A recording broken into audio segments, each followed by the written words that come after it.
एक बहुत ही ईमानदार ਅਤੇ ਸੱਚੀ ਸੁੱਚੀ ਸ਼ਖਸੀਅਤ ਦੇ ਮਾਲਿਕ ਠਾकुर रूप सिंह धूमल ਪਿਛਲੇ ਦਿਨੀ ਆਪਣੇ ਸਵਾਸਾਂ ਦੀ ਪੂੰਜੀ ਨੂੰ ਖਰਚਦੇ ਹੋਏ ਪਰਮਾਤਮਾ ਦੇ ਚਰਨਾਂ ਵਿੱਚ ਜਾ ਬਿਰਾਜੇ। ਉਹਨਾਂ ਦੀ ਯਾਦ ਵਿੱਚ ਇੱਕ ਧਾਰਮਿਕ ਸਮਾਗਮ ਦਾ ਆਯੋਜਨ ਉਹਨਾਂ ਦੇ ਸਮੂਹ ਪਰਿਵਾਰ ਵੱਲੋਂ ਜਿਨ੍ਹਾਂ ਵਿੱਚ Mrs Geeta Devi, Shri Prem Kumar Dhumal, ex chief minister Himachal Pradesh Kaushalya Devi, advocate Arvind Dhumal, Seema Dhumal, Raj, Jeet Singh, Champa, Baldev Thakur, Manoj, Ratan Singh, Anita, Shakti Raghad, Anju Singh, Brajesh Singh, ਸਮਰਤ Singh, ਸਾਰਥਕ ਸਿੰਘ ਅਤੇ ਉਹਨਾਂ ਦੇ ਸਮੂਹ ਪਰਿਵਾਰ ਵੱਲੋਂ Victoria Garden, GT Road, Pragpura, Jalandhar ਵਿਖੇ ਕਰਵਾਇਆ ਗਿਆ। ਠਾकुर रूप सिंह धूमल जी का जन्म कैप्टन महंत राम जी के घर माता श्रीमती फूलमो देवी जी की कुखों समेरपुर हिमाचल प्रदेश विखे 26 फरवरी 1936 ਨੂੰ ਹੋਇਆ।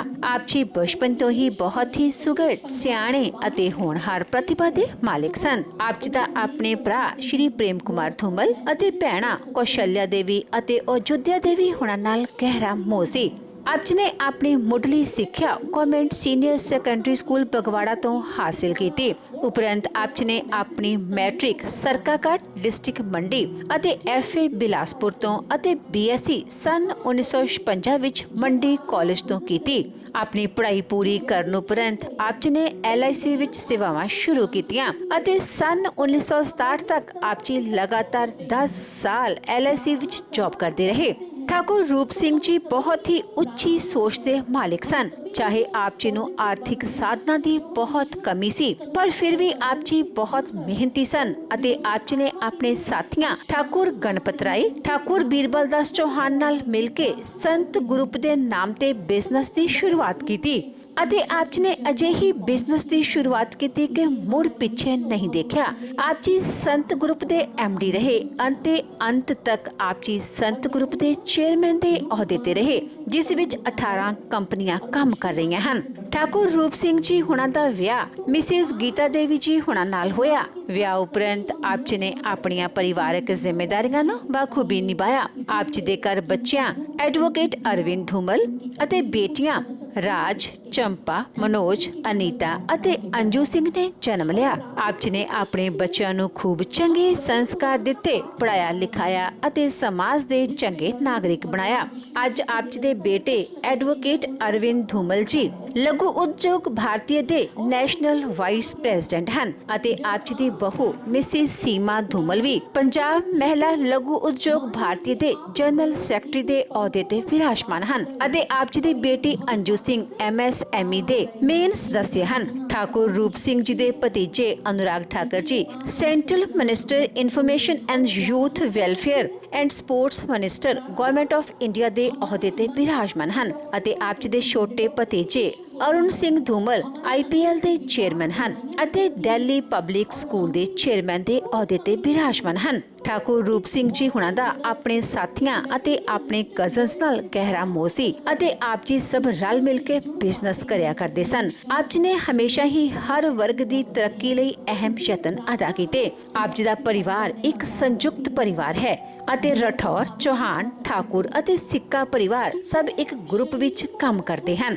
ਠਾकुर रूप सिंह जी ਪਰਮਾਤਮਾ ਦੇ ਘਰ ਪ੍ਰਤੀ ਸੱਚੇ ਸ਼ਰਧਾਵਾਨ ਸਨ। ਲੋੜਵੰਦਾਂ ਦੀ ਸਹਾਇਤਾ ਆਪ ਜੀ ਹਮੇਸ਼ਾ ਹੀ ਤਨੋ ਮਨੋ ਅਤੇ ਤਨੋ ਕਰਿਆ ਕਰਦੇ ਸਨ। ਠਾकुर रूप सिंह जी ਬਹੁਤ ਹੀ ਰਾਜਨੀਤਿਕ, ਧਾਰਮਿਕ ਅਤੇ ਸਮਾਜਿਕ ਸੰਸਥਾਵਾਂ ਨਾਲ ਜੁੜੇ ਹੋਏ ਸਨ ਅਤੇ ਹਮੇਸ਼ਾ ਹੀ ਹਰ ਵਰਗ ਦੀ ਉન્નਤੀ ਲਈ ਅਹਿਮ ਯਤਨ ਅਦਾ ਕਰਿਆ ਕਰਦੇ ਸਨ। ਮੌਜੂਦਾ ਸਮੇਂ ਵਿੱਚ ਚਾਹੇ ਠਾकुर रूप सिंह ਧੂਮਲ ਸਾਡੇ ਵਿਚਕਾਰ ਨਹੀਂ ਹਨ, ਪਰ ਉਹਨਾਂ ਦੇ ਭਾਈ ਪੂਰਨਿਆ ਤੇ ਅੱਜ ਉਹਨਾਂ ਦਾ ਸਾਰਾ ਪਰਿਵਾਰ ਚੱਲ ਰਿਹਾ ਹੈ। ਠਾकुर रूप सिंह ਧੂਮਲ ਜੀ ਦੀ ਫੁਲਵਾੜੀ ਸਮਰਤ ਸਿੰਘ ਅਤੇ ਸਾਰਥਿਕ ਸਿੰਘ ਨਾਲ ਮਹਿਕ ਰਹੀ ਹੈ।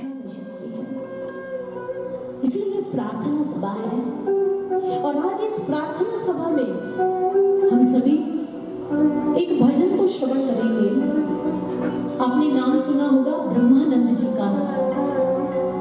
ब्रह्मानंद जी जो कि स्वामी विवेकानंद जी के गुरु भाई थे, रामकृष्ण परमहंस जी के शिष्य थे। ब्रह्मानंद जी रामकृष्ण परमहंस जी के ऐसे शिष्य थे जो सदैव जीवन की क्षणभंगुरता, जीवन की नश्वरता के अंदर अपरिवर्तनशील तत्व की खोज करते रहते थे। से बड़ा जुड़ाव था और उन्होंने ऐसे ही एक बार संसार में जब विचरण करते हुए लोगों को देखा तो उन्होंने उसे मेला कह दिया कि संसार तो एक मेला है। इस मेले में 2-4 दिन हंस खेल लेते हैं, कुछ खा पी लेते हैं, कुछ मौज मस्ती कर लेते हैं, लेकिन इस मेले से निकलकर हमें फिर से उस ईश्वर की ओर जाना पड़ेगा। इस मेले में कहीं खो मत जाना। जैसे एक बच्चा किसी मेले में जब खो जाता है तो आप उसे फिरकी दिखाएं, झूला दिलवाने का लालच दें, आप उसे मिठाई खिलवाएं, खिलौने दिलवाने की बात करें, वो कहेगा नहीं, मुझे अपने पेरेंट्स के पास ही जाना है। उसे फिर कुछ अच्छा नहीं लगता।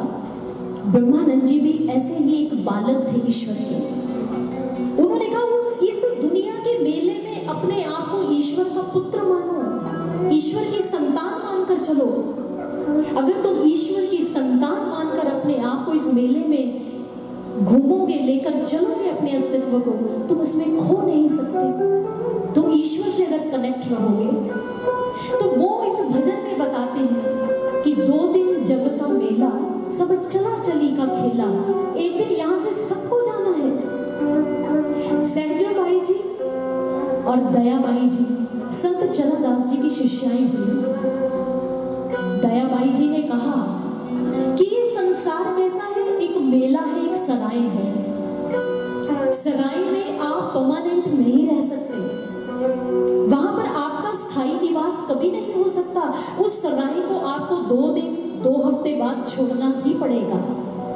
ठीक इसी प्रकार से ये संसार ऐसा है, इस संसार में कोई भी स्थायी रहने के लिए नहीं आया और यहाँ पर जीवन के साथ मृत्यु को लिख दिया गया। मृत्यु एक परमानेंट मार्कर के द्वारा लिखी गई है, जिसे कोई इरेज नहीं कर सकता, जिसे कोई मिटा नहीं सकता। जन्म के बाद इंसान के साथ क्या होता है कि ये अमीर है, ये गरीब है, ये इस जाति का है, ये इस कुल का है, लेकिन जब किसी की मृत्यु होती है तो मृत्यु की रेखा के पार सभी बराबर हो जाते हैं। ना अमीर है, ना गरीब है, ना ऊंचा है, ना नीचा है। मृत्यु सबको समान दृष्टि से देखती है और अपनी एक समान गोद में ले जाती है। और इसीलिए दयाबाई जी कहती हैं कि जैसे ये संसार कैसा है, जैसे ओस की बूंद होती है। अब ओस की बूंद को देखिए, ओस का वो बिंदु जब उस पर सूर्य की रोशनी पड़ती है ना, तो इंद्रधनुषी लगता है, हीरे जैसा चमकता हुआ लगता है, कितना सुंदर प्रतीत होता है। लेकिन उसकी उम्र कितनी है, उसकी आयु कितनी है उसकी? बस जैसे ही सूर्य की धूप उस पर पड़ेगी वो समाप्त हो जाएगी। कहते यही हमारा जीवन है, जब काल आएगा वो हमें अपने आगोश में लेगा और मृत्यु की ओर ले जाएगा। इसलिए दयाबाई जी ने कहा कि यह संसार एक सराय की तरह है, ये पक्का ठिकाना नहीं हमारा, यहाँ से एक दिन हम सभी को जाना होगा। और वो कहती है कि जैसे बादल है ना, बादल आकाश में हवा के द्वारा वो बनते हैं और बिगड़ते हैं, ठीक ऐसे ही हम सभी जीव 84 लाख योनियों के धक्के खाकर कभी बनते हैं, कभी बिगड़ते हैं। इसलिए वो कहती है कि इस मृत्यु से अगर बचना है तो हमें होशियार होना होगा, यानी कि हमें जागना होगा, हमें अपने वास्तविक स्वरूप से परिचित होना होगा। और इसी प्रकार ब्रह्मानंद जी अपने भजन में हम सभी का आवाहन करते हैं और वो क्या कहते हैं, आइए इस भजन के माध्यम से हम श्रवण करते हैं।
महान संतों ने हमें जगाने की कोशिश की है। वो चाहते हैं कि मानव समाज, मानव समुदाय जागृत हो सके, हमें अवेयरनेस हो इस मृत्यु के विषय में। एक भारतीय संस्कृति एक ऐसी संस्कृति है जिसमें मृत्यु का भी स्वागत किया जाता है। हमारे वेदों में कहा गया, मृत्युर्मा अमृतम गमाया। हे मृत्यु, आप तो मेरी माँ हो। हे माँ, हे मृत्यु रूपी माँ, मुझे अमृतमय जीवन की ओर लेकर चलो। ये मृत्यु ठीक वैसे है सज्जनों, जैसे हम मंदिर जाते हैं। आप देखिए, जब मंदिर में जाते हैं तो मान लीजिए कोई मंदिर ऊंचाई पर बना है, उस देवालय तक पहुंचने के लिए कुछ सीढ़ियां बनी होती हैं, सोपान होते हैं। उन सीढ़ियों पर आप चढ़ते जाते हैं और गर्भगृह तक पहुंचना चाहते हैं, उन सीढ़ियों को पार करना पड़ता है। फिर हम गर्भगृह में स्थित भगवान की जो प्राण प्रतिष्ठित प्रतिमा है उसके पास पहुंचते हैं, अपनी वंदना करते हैं, आराधना करते हैं। मृत्यु भी ऐसे ही है। उस अमृतमय स्वरूप ईश्वर से भेंट करवाने के लिए मृत्यु सोपान की तरह है, सीढ़ियों की तरह है।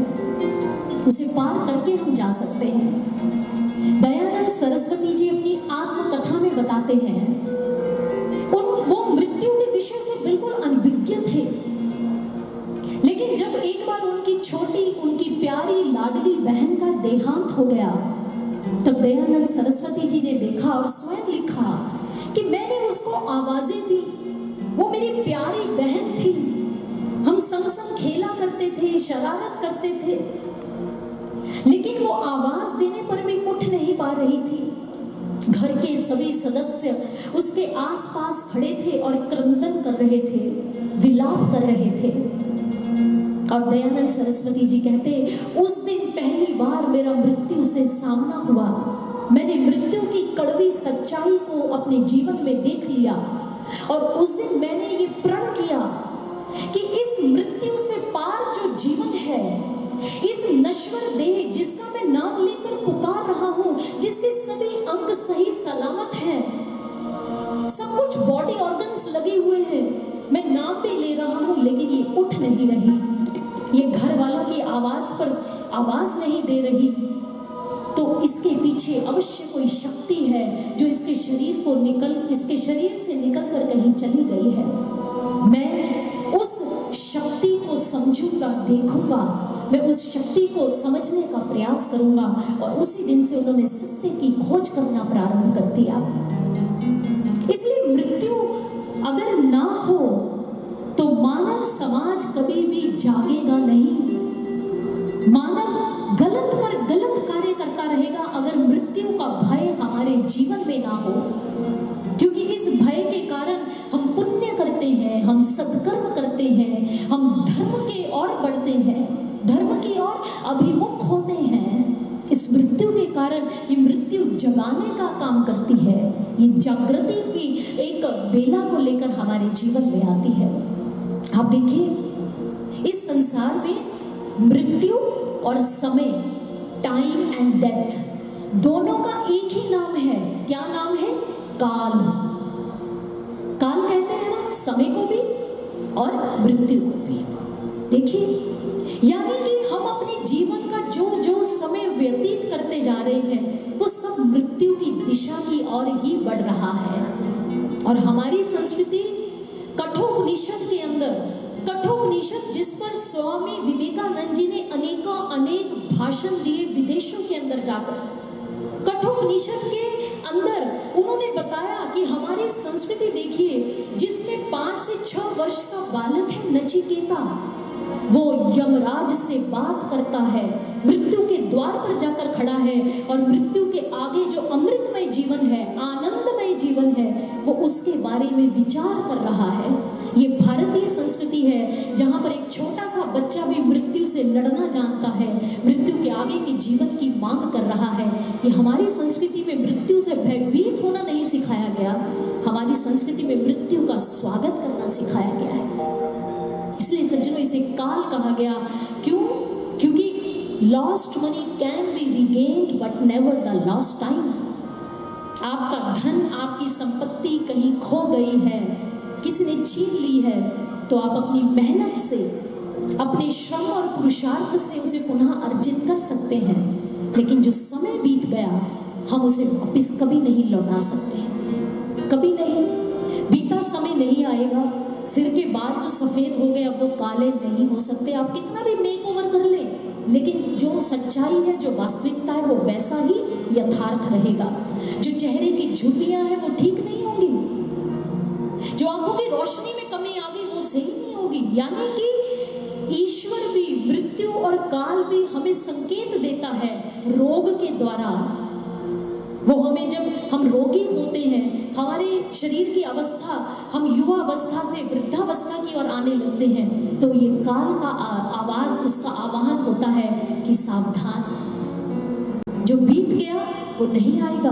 अब कोई बच्चा है, मान लीजिए कोई युवा हो गया, यंग एज में है, अब उसको कहें कि आप फिर से अपने बाल्यकाल में चले जाएं, वो नहीं जा सकता। किसी वृद्ध को आप कहें फिर से युवा हो जाए, वो फिर से युवा नहीं हो सकता, क्योंकि समय बीत गया, काल निकल चुका है। एक बार एक राजा को ऐसे ही स्वप्न आया।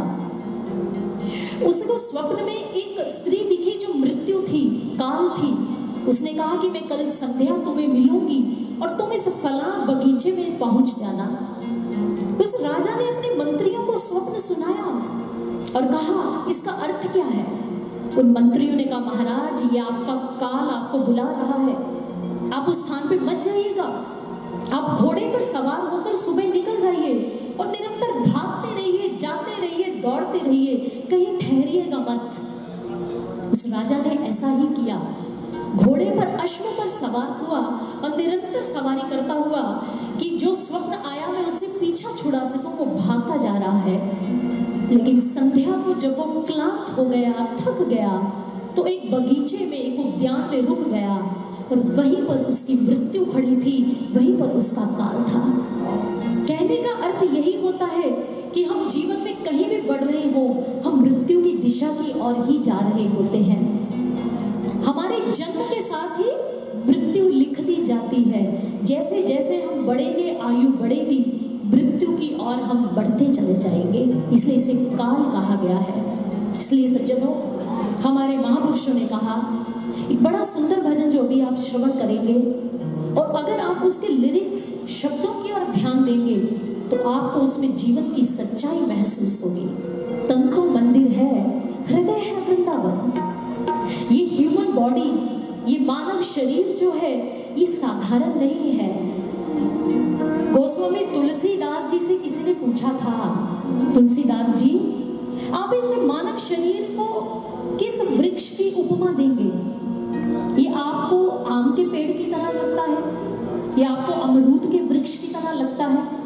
कैसे लगता है? तुलसीदास जी ने कहा, ना तो ये मानव जीवन और मानव तन जो है, ना ये आम के पेड़ की तरह है, ना अमरूद के पेड़ की तरह है, ये तो कल्प वृक्ष की तरह है। कल्प वृक्ष हम जानते हैं, वो विशफुल ट्री जिसके नीचे खड़े होकर हम जो इच्छा करते हैं वो मिलता है। ये ऐसा ही मानव जीवन है। इस जीवन में आप अच्छा सोचेंगे, सदकर्म करेंगे, तो आपको ऊपर जाकर भी अच्छाई मिलेगी। ऊपर ईश्वर के दरबार में हम लज्जित होकर नहीं खड़े होंगे, हम ईश्वर के चरणों में नतमस्तक होंगे, श्रद्धा सुमन अर्पित करेंगे। ये ऐसा मानव तन है, ये कल्प वृक्ष। अगर इसमें हम नेगेटिव सोचेंगे, नकारात्मक सोचेंगे, गलत कार्य करेंगे, पाप करेंगे, किसी को दुखी करेंगे, तो फिर ऊपर जाकर भी हमें फिर अच्छा नहीं मिल सकता, हमें वैसा ही मिलेगा। और न्यूटन का थर्ड लॉ यही कहता है, to every action there is an equal and opposite reaction. जो हम क्रिया करते हैं उसकी प्रतिक्रिया हमें अवश्य मिलती है, इस संसार में भी मिलती है और उसके दरबार में भी मिलती है, जहां हमें जाना पड़ेगा मृत्यु के उपरांत। इसलिए आए इस सार गर्भित भजन को हम श्रवण करें।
Hare Krishna, Hare Krishna, Hare Krishna, Hare Krishna, Hare Krishna, Hare Krishna, Hare Krishna, Hare Krishna, Hare Krishna, Hare Krishna, Hare Krishna, Hare Krishna.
रूप सिंह धूमल जी की अंतिम शोक सभा में एकत्रित हुए।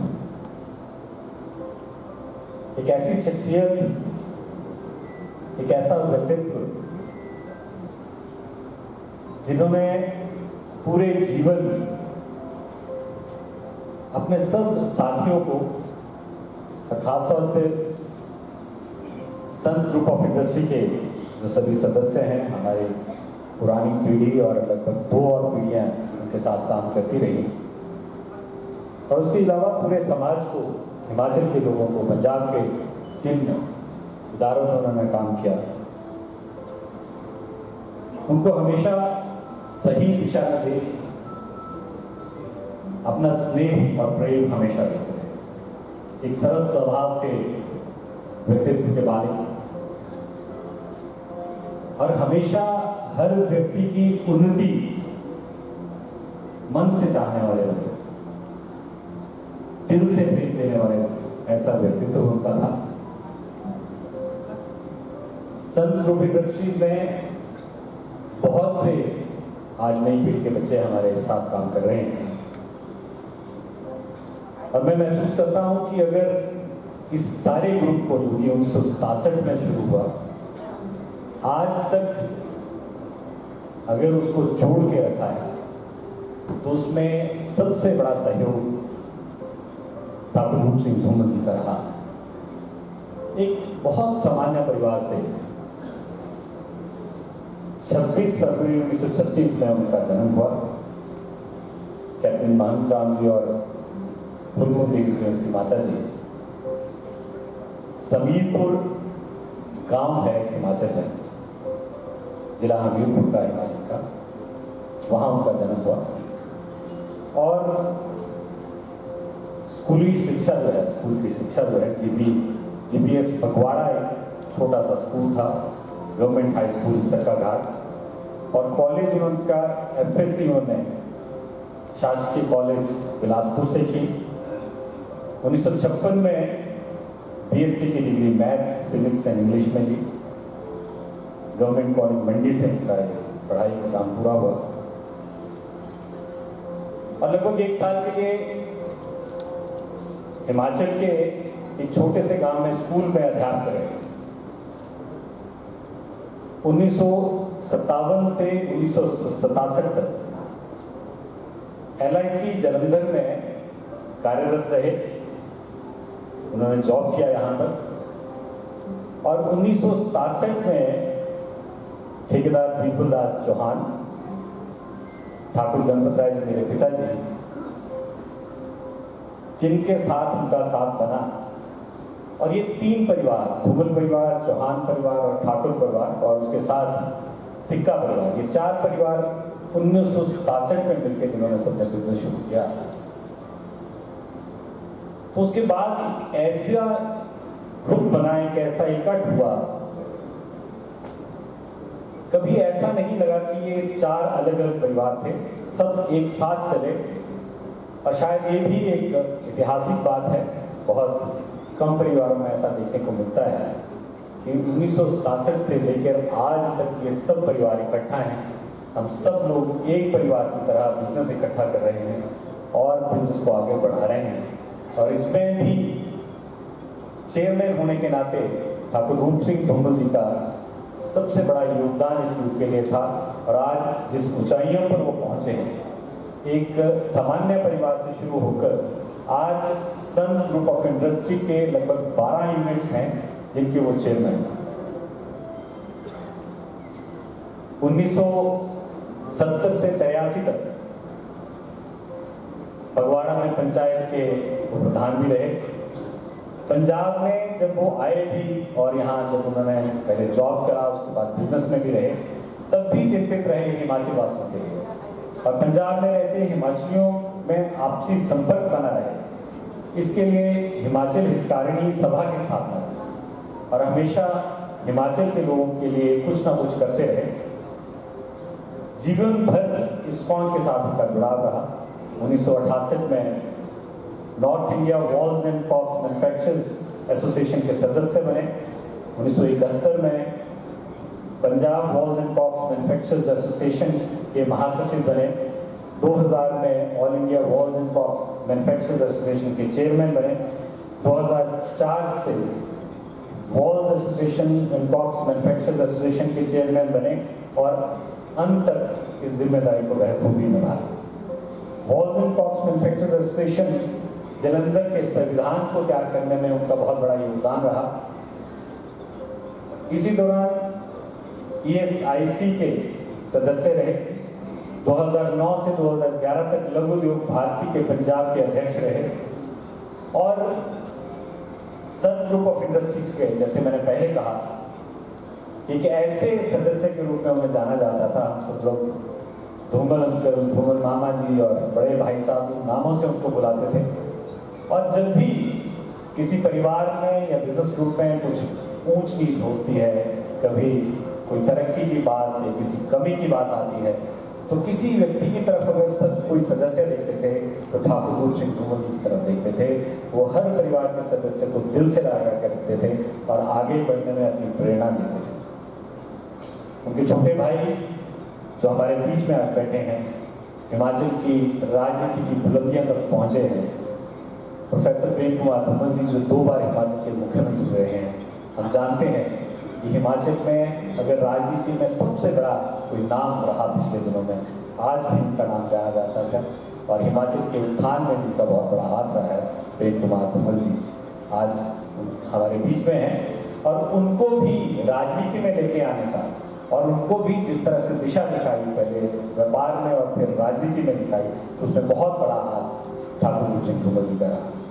उनके बेटे एडवोकेट अरविंद धूमल जी लघु उद्योग भारती के अखिल भारतीय उपाध्यक्ष हैं और तरक्की कर रहे हैं। बिजनेस ग्रुप में हमारे डायरेक्टर हैं सन वॉल्स इंडस्ट्री में।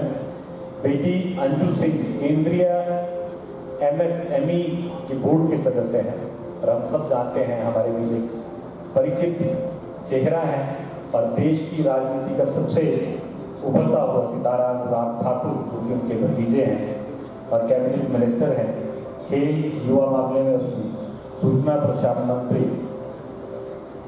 अनुराग ठाकुर जी, उनको भी बहुत बड़ा स्नेह और आशीर्वाद हमेशा ठाकुर रूप सिंह धूमल जी से मिलता है। उनको मैंने जब भी धूमल जी के बारे में बोलते हुए सुना है, परिवार में भी बोलते हुए सुना, तो उन्हें जज्बात के साथ उनके बारे में बात करते हुए देखा है।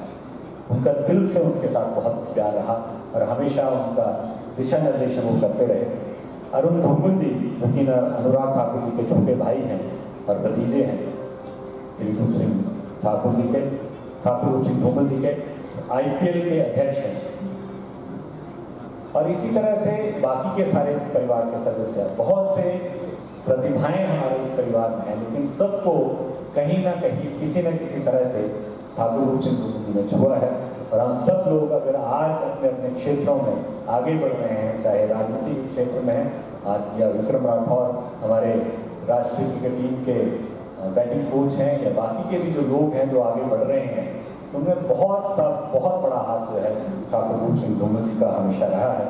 और हम सब जानते हैं कि ये जो इंडस्ट्री है सन ग्रुप ऑफ इंडस्ट्रीज में, जिस तरह मैंने पहले कहा कि 12 कंपनीज हैं और ये आगे बढ़ रही हैं और इसमें सबसे बड़ा हाथ ठाकुर रूप सिंह धूमल जी का रहा। आज बहुत से लोग हमारे बीच यहाँ श्रद्धांजलि देने के लिए आए हैं। मैं सबको नमन करना चाहता हूँ और सबका अभिनंदन और आभार भी व्यक्त करता हूँ, लेकिन वक्त की कमी से बहुत लोगों को बोलने का वक्त नहीं दूंगा। मैं सिर्फ कुछ नाम यहाँ पे बोलने जा रहा हूँ। हमारे बीच में खास तौर पे स्वामी अमरज्योति जी, जिनको नमन करता हूँ मैं, वो हमारे बीच में खास तौर पे आए हैं। असीम गोयल जी विधायक अम्बाला से, राजीव बिंदल जी अध्यक्ष हिमाचल भाजपा के, doctor Davinder Rana ji chairman sir Gangaram hospital Delhi से, इकबाल सिंह लालपुरा जी अध्यक्ष राष्ट्रीय अल्पसंख्यक आयोग के, तरसेम कपूर जी चेयरमैन अपाहज आश्रम के, राकेश थापर जी, सुभाष सूद जी, रमन पब्बी जी, PR भारद्वाज जी, रविंद्र गुप्ता जी प्रभारी लघु उद्योग भारती जम्मू कश्मीर, प्रवीण परगल जी अध्यक्ष जम्मू कश्मीर लघु उद्योग भारती, रमेश शर्मा जी पूर्व अध्यक्ष भाजपा जालंधर, अमरजीत अम्बरीश जी, समीर खन्ना जी, राजेंद्र बेरी जी, प्राणनाथ भल्ला जी, अविनाश राय खन्ना जी, हमारे पंजाब के वरिष्ठ भाजपा नेता अशोक सेठी जी, लघु उद्योग भारती फगवाड़ा के अध्यक्ष, और सुरेश वालिया जी, दिनेश शुक्ला जी, मनोरंजन कालिया जी,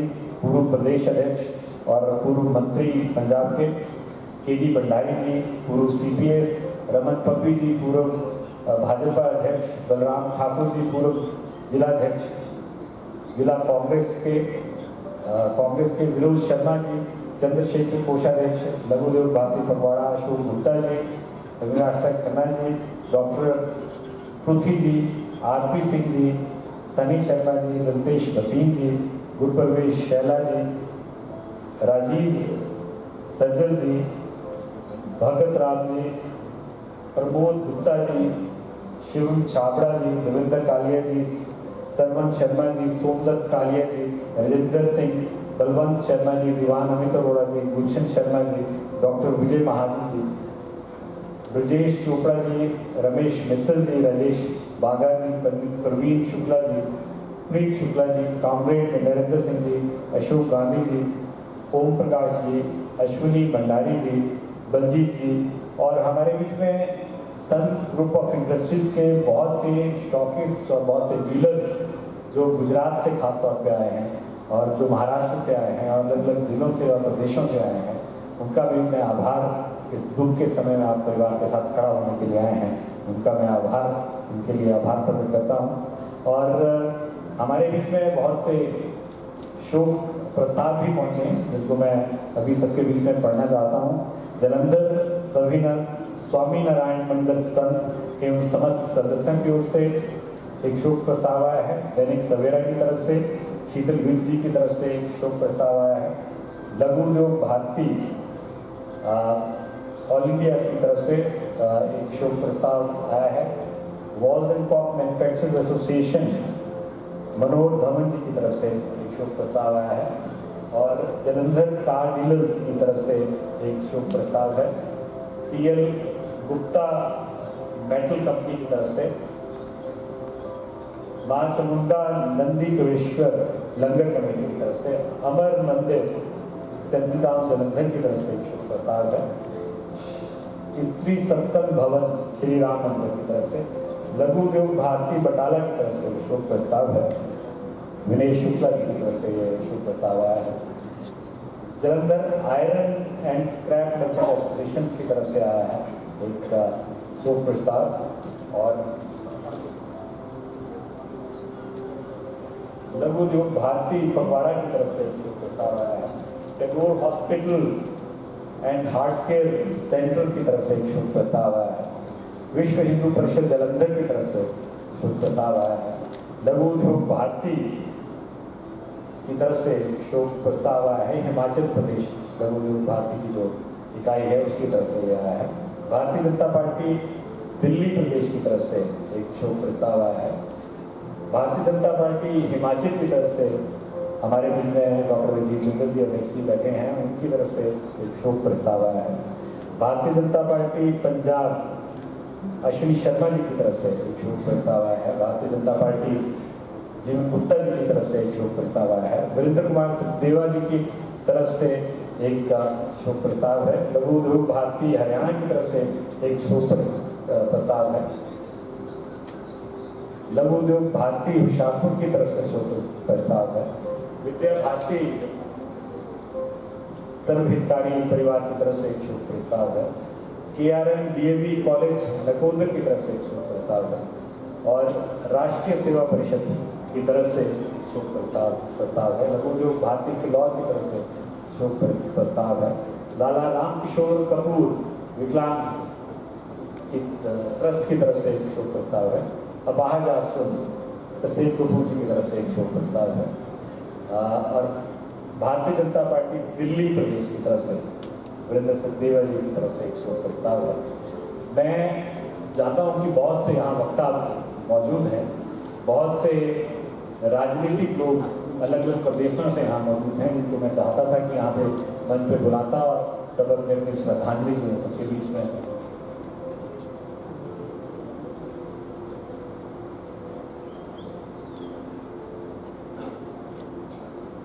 राजेश बागा जी भी हमारे बीच में आए हैं।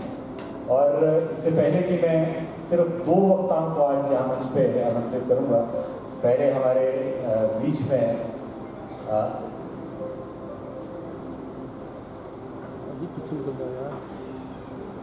स्वामी जी यहाँ पहुँचे हैं, उनको मैं बुलाना चाहता हूँ, लेकिन उससे पहले उनका कुछ लिखा हुआ मेरे पास आया है, मैं उसको बोलना चाहता हूँ कि वक्त कहता है मैं फिर नहीं आऊँगा, मुझे खुद नहीं पता तुझे हंसाऊंगा या रुलाऊंगा, जीना है तो इस पल को जी ले, क्योंकि मैं किसी भी हाल में इस पल को अगले पल तक रोक ना पाऊंगा। आज वास्तव में हमें अपने हृदय को अच्छी भूमि बनाने की जरूरत है, क्योंकि धर्म रूपी बीज तो हमारे भीतर पहले से ही मौजूद है। वे जो केवल हमारा ही इंतजार कर रहे हैं, हम अपने सूखे, बंजर और कठोर हृदयों से नफरत के कांटे, मतभेद के कंकड़ निकाल के फेंकें, ताकि वहां प्रेम, शांति, एकता और सद्भावना की 100 गुनी फसल लहला सके। अतीत पर लंबी दृष्टि डालो, सब चले गए, हमारा एवं शेष सबका भविष्य कोई नहीं जानता, किसको कब जाना पड़े। मृत्यु आने पर स्वर्ण मुद्राओं के बदले भी नहीं श्वास नहीं मिल सकेंगे। जो भी शुभ कर्म करना चाहो कर डालो। शुभ कर्मों का अधिकाधिक संचय ही मानव जीवन की खरी होगी, जो वेदना के क्षण में काम आएगी और जीवनात्मा को संपत्ति दुर्दशा से बचाएगी। अवसर को व्यर्थ मत जाने, वह बार बार नहीं आएगा। जीवन के प्रत्येक क्षण में का बहुत बड़ा मूल्य है। उपलब्ध क्षणों का पूर्ण सदुपयोग करो और किसी को सताओ मत। कोशिश करें कि जिंदगी का हर लम्हा अच्छे गुजरे, क्योंकि जिंदगी नहीं रहती पर अच्छी यादें हमेशा जिंदा रहती। जीवन का सार और सुख का रहस्य 2 आंसुओं को में निहित है। दूसरों के गम के आंसू पहुंचकर प्रसन्नता का एक आंसू अर्जित करना तथा दूसरा आंसू एकांत में भावविभोर होकर प्रभु के प्रति कृतज्ञता पूर्वक बहाना कि उसने आपको सेवा करने का अवसर तथा उसके लिए क्षमता प्रदान की। जिंदगी छोटी नहीं होती, लगेगा जीना ही देश से शुरू होता है। जब तक रास्ते समझ में आते हैं तब तक लौट जाने का वक्त आ जाता है। मैं स्वामी जी को आमंत्रित करूंगा कि वो मंच पर आकर अपनी बात कहेंगे। निर्माता संगठन आनंद, प्रिय बंधुओं, आज ठाकुर रूप सिंह जी धूमल साहब के बारे में जितना भी बताया जाए उतना ही कम है। कठिन मेहनत, सबका साथ, जीवन में आगे बढ़ने के लिए सब उनके लिए प्रेरणादायक है। आपने अभी बताया कि जिंदगी छोटी नहीं होती है। लोग जीना ही देरी से शुरू करते हैं, जब तक रास्ते समझ में आते हैं तब तक लौटने का वक्त हो जाता है। इसी आधार पर मैं आपको छोटा सा भजन सुनाऊंगा। ये पूरी जिंदगी का निचोड़ है। बंधु मुझे तू छोड़ दे, बंधु मुझे तू छोड़ दे, मेरा और है तुम्हारी मेरी वार्ता, वो सपन की ये भोर है, बंधु मुझे तू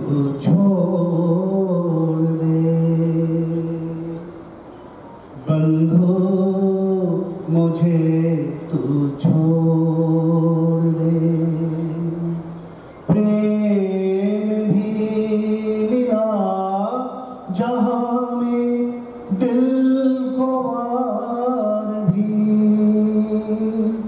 मीत भी मिले यहाँ पे और खार भी, और खार भी।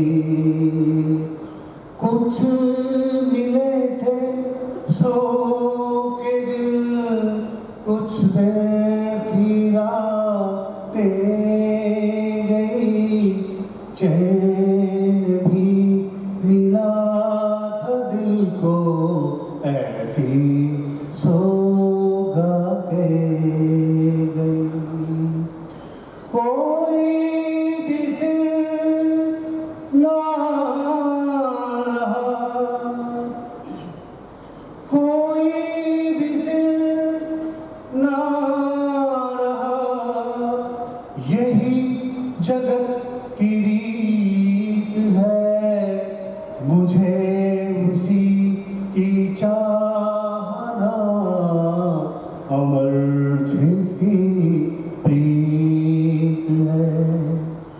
बंधु मुझे तू छोड़ दे, मेरी राह और है, तुम्हारी मेरी वार्ता, वो सपन थी ये भोर है।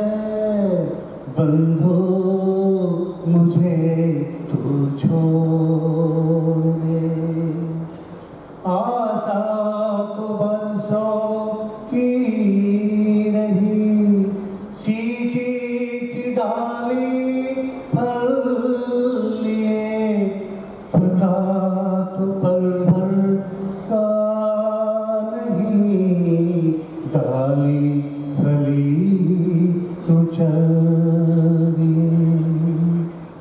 आशा तो बरसों की रही, सींची थी डाली फल लिए, पता तो पल भर का नहीं, डाली फली तो चल दिए।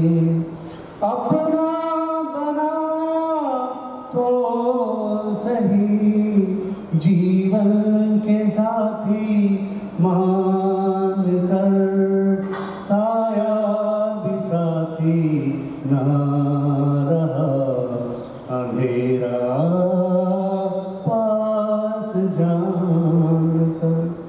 कोई भी सिर ना रहा, यही जगत की रीत है, मुझे उसी की चाहना, अमर जिसकी प्रीत है। बंधु मुझे तू छोड़ दे, मेरी राह और है, तुम्हारी मेरी वार्ता, वो सपने थी ये भोर है। बंधु मुझे तू छोड़ दे। आए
कांटों से झोली भर चले, बंधो मुझे तू छोड़ दे, मेरी राह और है तुम्हारी मेरी वार्ता, वो सपने दिए भोर है, बंधो मुझे तू छोड़ दे, बंधो मुझे तू छोड़।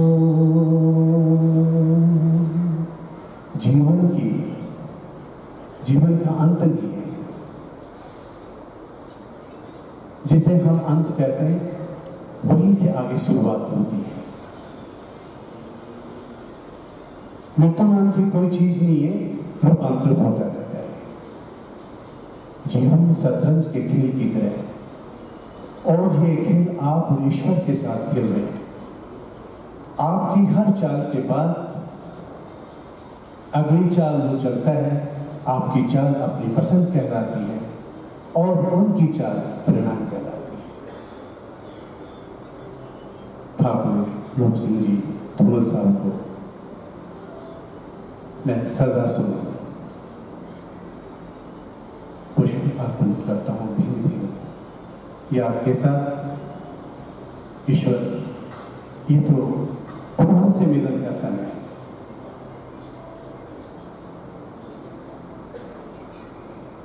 क्योंकि प्रभु ना हमसे दूर है और ना हम प्रभु से दूर हैं। दूरियां तो हमने की है, लेकिन आज ठाकुर रूप सिंह उस महान आत्मा में, उस परम पिता परमात्मा में, उसमें लीन हो गए। जैसे एक बूंद बरखा की हिमालय में होती है, गांव में होती, देहातों में होती है, और वो अपने उद्गम स्थान की तरफ बढ़ती है।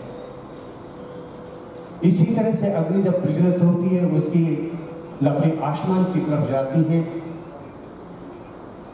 तो अग्नि का उद्गम स्थान सूर्य है। इसी तरह से वनस्पति हैं, पेड़ पौधे हैं, थल के, नभ के, जल के, ब्रह्मांड की जितनी भी आत्माएं हैं, उस परमात्मा में लीन हो जाती है।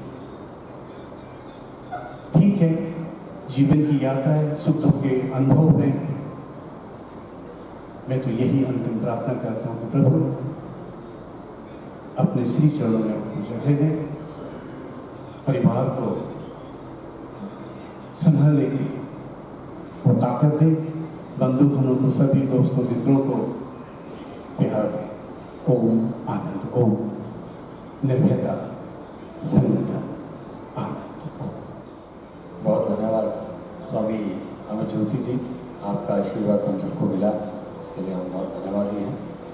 हमारे बीच में कुछ और लोग मौजूद हैं, कृपाल सिंह जी, गुरचरण सिंह चमी जी, रचना जैन जी, राजेश कपूर जी, जितिन खन्ना जी, अशोक सलीम जी, सुरेश सहगल जी, मनीष मिश्र जी, तरुंदर कालिया जी, अमित भाटिया जी। खास तौर पे दिव्य ज्योति जागरण संस्थान की तरफ से यहाँ भजन किए गए, और ख़ासतौर पे हमारे बीच में स्वामी चिन्मयानंद जी, स्वामी उमेशानंद जी आए हैं, उनका भी आभार है। मैं आपको आमंत्रित करता हूँ हमारे परिवार के उभरते राजनीतिज्ञ, हमारे सितारे, जिनको बहुत बड़ा प्यार और स्नेह ठाकुर रूप सिंह धूमल जी का हमेशा मिला है, अनुराग ठाकुर जी को sports, youth affair and information and broadcasting minister हैं, कैबिनेट मिनिस्टर हैं भारतीय सरकार में। मैं आमंत्रित करता हूँ अपने छोटे भाई अनुराग ठाकुर जी। अनुराग ठाकुर जी। आदर के मेरे सभी भाई और बहनों,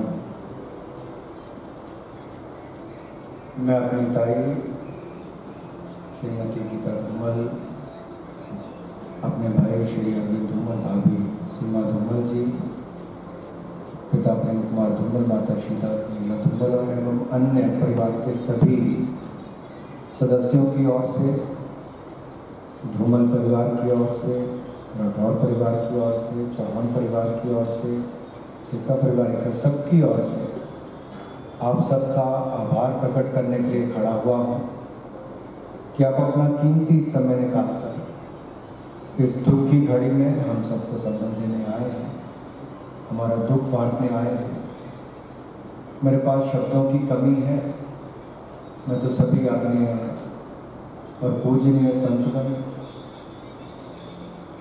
अब सभी का भी आभार प्रकट करता हूँ कि आप हमारे परिवार को आशीर्वाद देने आए, जहाँ एक और दिव्य ज्योति जागृति संस्थान के द्वारा भजनों के माध्यम से हम सबके दुख को हरने का कुछ कार्य किया गया है। गुरु जी, अमर ज्योति जी महाराज और बाकी सभी, स्वामी मिशानंद जी, चिन्मयानंद जी, आप सब ने आकर हमारे परिवार के दुख को बांटा है, अपना आशीर्वाद दिया है।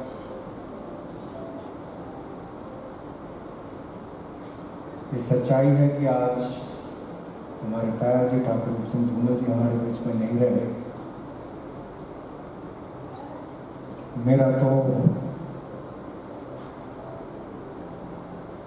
बचपन ही उनके पास में था।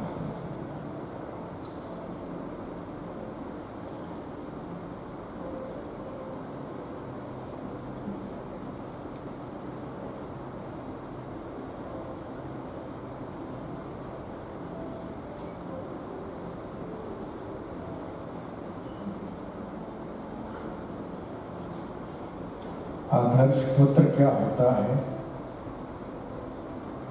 ये आदरणीय धूमल जी, रूप सिंह धूमल जी के बारे में मैं कह सकता हूँ कि अपनी शिक्षा तो पूरी की, छोटी उम्र में पूरे परिवार का जिम्मेदारी भी ली। बहुत कम उम्र में ग्रेजुएट होने के बावजूद जब LIC की स्थापना हुई तो उसी वर्ष LIC की नौकरी 1956 में करने की। और जैसा पहले राकेश जी ने कहा, स्वर्गीय ठाकुर बतराय जी, स्वर्गीय ठाकुर बीरबल दास चौहान जी, इनके साथ मिलकर सब परिवारों को साथ में लेके आगे बढ़े भी। तो जहाँ एक आदर्श पुत्र के नाते अपने माँ बाप की सेवा से लेकर अपनी बहनों और अपने भाई, इन सब को भी आगे बढ़ाया, अपना भविष्य देखने की बजाय बाकियों को आगे बढ़ाते चले गए। एक आदर्श पति क्या होता है,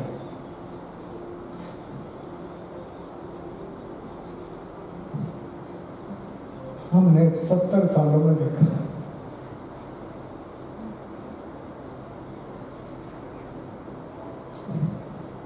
शायद ही कोई दिन ऐसा हो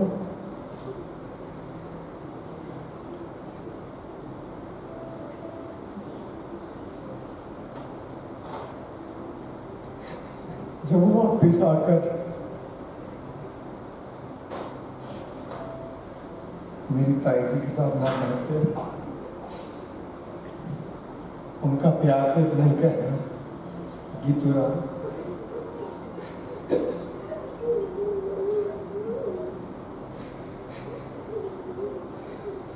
मर्यादा पुरुषोत्तम राम के बारे में तो कहा गया, उनके आदर्श जीवन के बारे में। हमने तो आदर्श जीवन क्या होता है, एक आदर्श पुत्र, एक आदर्श पति, एक आदर्श पिता, जो न केवल अरविंद जी या मेरी बाकी बहनों के लिए, बल्कि जब प्रेम कुमार धूमल जी अपने राजनीतिक जीवन के लिए हिमाचल वापस गए तो हमारा पालन पोषण उनके साथ ही।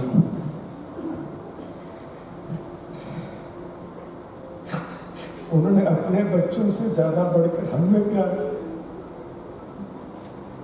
कभी कोई कमी नहीं छोड़ी।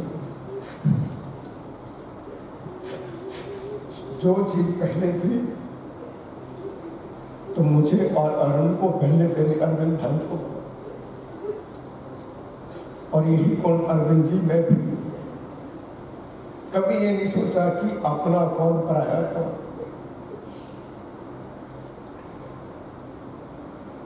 आदर्श दोस्त या किसी संस्था के सदस्य के रूप में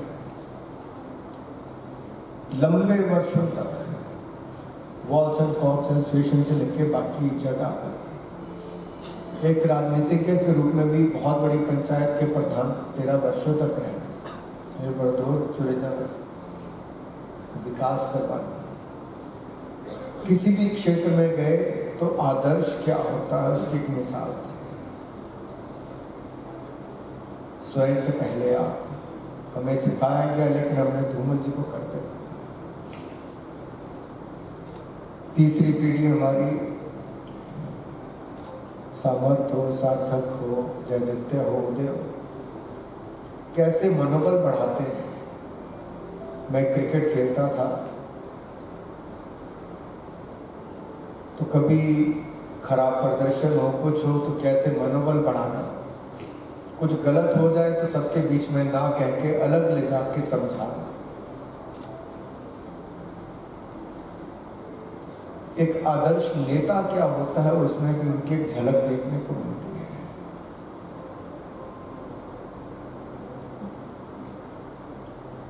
हमने तो अपने ताया जी को, एक पिता तुल्य को खोया है।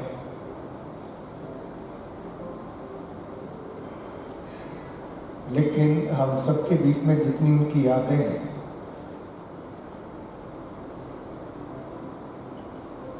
वो हम सबको लंबे समय तक प्रेरित करती रहेंगी, मार्गदर्शन देती रहेंगी।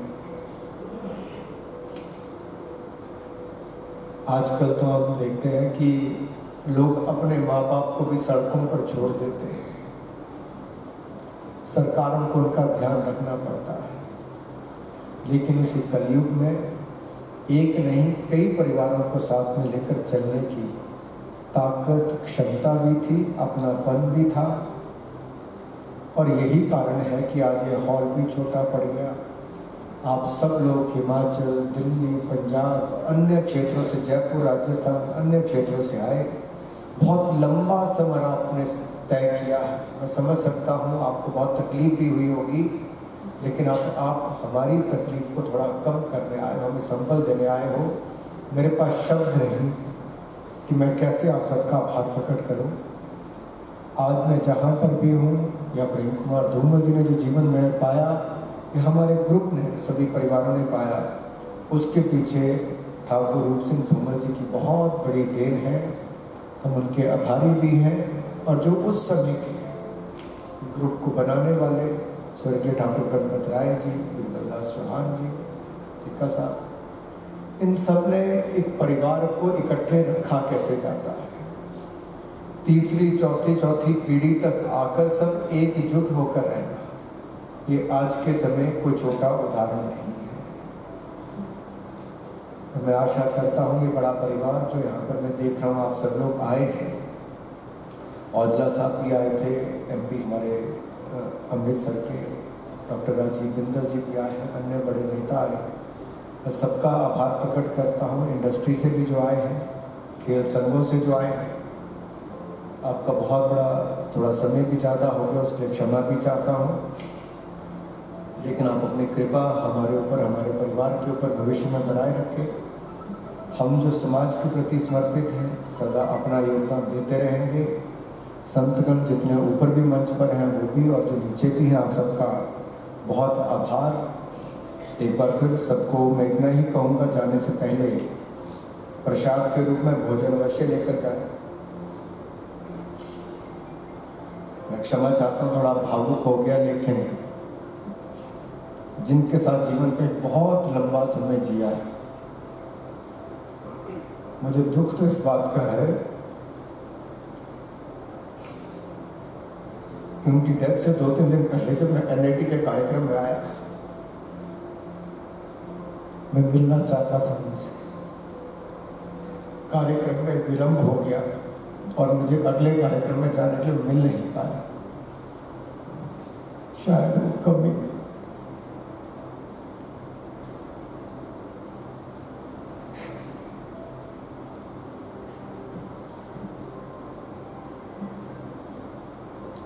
आप सब जुड़े, आप सबका बहुत बहुत सब आए हुए भाई बहनों का मैं आभार प्रकट करता हूँ। इस दुख के समय में आप सब परिवार के साथ खड़ा हुआ। पंडित महाराज जी रस्म पगड़ी की क्रिया शुरू करेंगे और आप सब भाई बहनों से प्रार्थना है कि इसके बाद भोजन लगा हुआ है, प्रसाद मैं उसको ग्रहण जरूर करके जाऊँ। बहुत बहुत धन्यवाद। यं ब्रह्म वरुणेन्द्र रुद्रमरुतः स्तुन्वन्ति दिव्यैस्तवैः वेदैशाङ्गपदक्रमोपनिषदैर्गायन्ति यं सामगाः ध्यानमस्ति तत्कदीं मनसा पश्यन्ति यं योगिनं यस्यां तन्न विदुषुरासुरगणां देवाय तस्मै नमः। तो यहाँ उपस्थित आज की शोक सभा के संत समाज, मातृशक्ति, राजनैतिक लोग, धार्मिक लोग, देखिए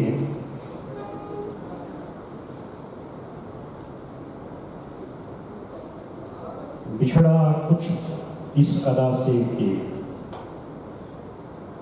रुत ही बदल गई, बिछड़ा कुछ इस अदा से कि रुत ही बदल गई। एक शख्स सारे शहर को वीरान कर गया। हमारे स्वर्गीय परम पूज्य ठाकुर रूप सिंह धूमल जी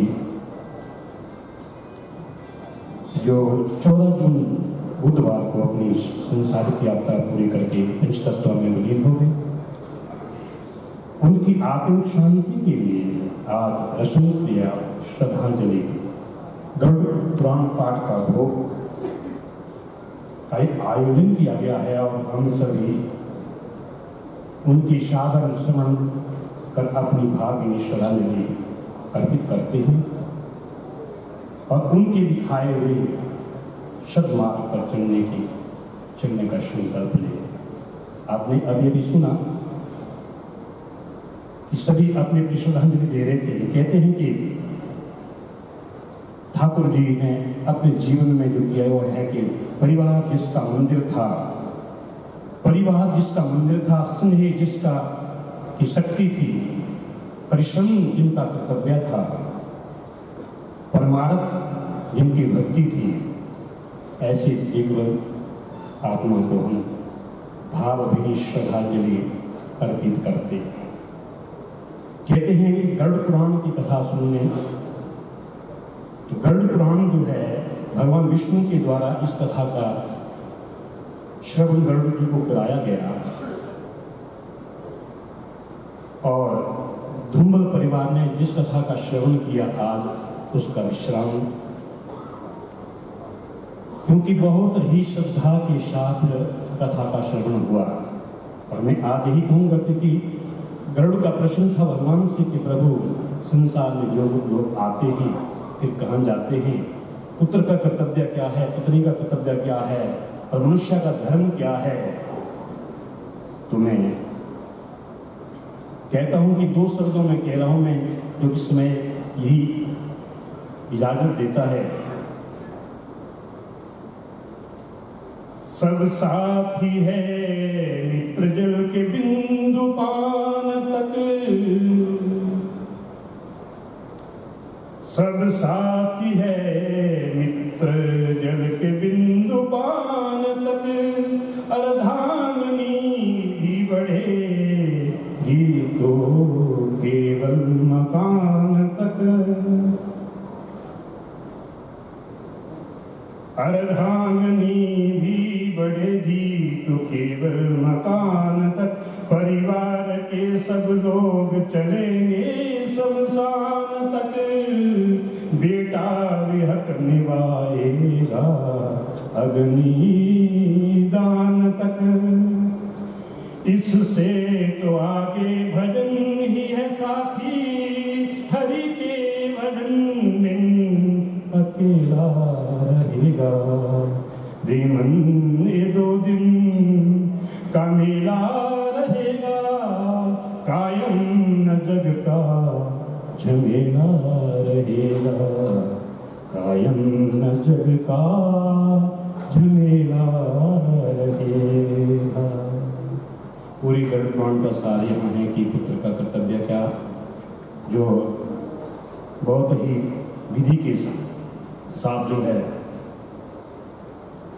एडवोकेट पुत्र अरविंद जी धूमल जी ने निभाया। परिवार में बहुत ही सुंदर कथा का जो है उन्होंने भाव से श्रद्धा के साथ से भगवान ईश्वर प्रबंध श्रद्धा विश्वास रूप ने बहुत श्रद्धा के साथ इस कथा का श्रवण किया। मैं ईश्वर से भगवान विष्णु से ये प्रार्थना करता हूँ और जहाँ भी संसार में ब्रह्मांड में जो आत्मा हम सब लोगों में से बिछड़ी है उस आत्मा को प्रभु अपने चरणों में स्थान देना और इस परिवार को जो दुख कष्ट आया है वह सहन करने की शक्ति देना। ओम शांति शांति शांति।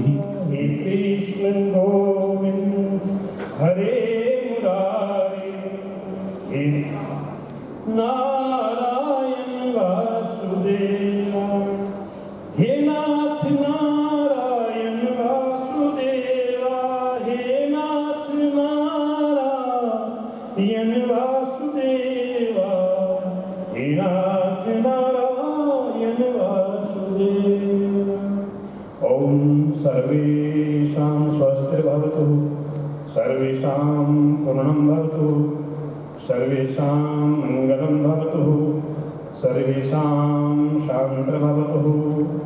ओम पूर्णमिदं पूर्णात् पूर्णमुदच्यते, पूर्णस्य पूर्णमादाय पूर्णमेवावशिष्यते। ओम शयनवतु शयनो भुनक्तु सवीर्यकरवावहै, तेजस्विनावधीतमस्तु मा विद्विषावहै। हरि ओम शांति शांति शांति। भगवान